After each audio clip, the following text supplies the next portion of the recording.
Hi hello నమస్తే welcome to super kitchen రుచులు. ఈరోజు మనం ఫ్రూట్ సలాడ్ చేసుకుందాం.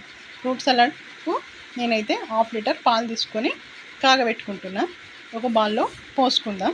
కొన్ని పాలు తీసి పక్కన పెట్టుకొని ఇందులో మనం 2 స్పూన్ల కస్టర్డ్ పౌడర్ వేసుకొని ఉండలు లేకుండా బాగా మిక్స్ చేసుకోవాలి. మిక్స్ చేసుకుంటే ఇది మంచిగా మిక్స్ అవుతుంది. పాలు కాగినాయి. ఇందులోపల సరిపడినంత షుగర్ వేసుకొని కలుపుకొని ఇందులో కస్టర్డ్ పౌడర్ వేసుకొని కలుపుకోవాలి. ఉండలు లేకుండా చూసుకోవాలి. కలుపుతూ ఉండాలి. కలపకపోతే కింద అడుగంటుతుంది. ఇందులోపల 2-3 డ్రాప్స్ వెనిలా ఎసెన్స్ వేసి కలుపుకోవాలి. ఇది చిక్కబడింది. ఇది పక్కన దించి చల్లారనివ్వాలి.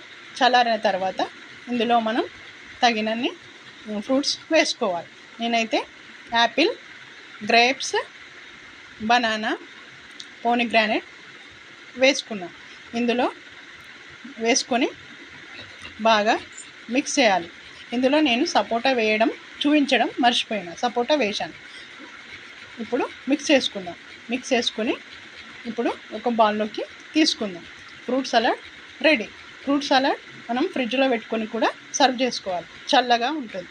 ఫ్రూట్ సలాడ్ మీకు కనుక నచ్చినట్లయితే లైక్ చేయండి, షేర్ చేయండి, కామెంట్ చేయండి, సబ్స్క్రైబ్ చేయండి. Thank you for watching.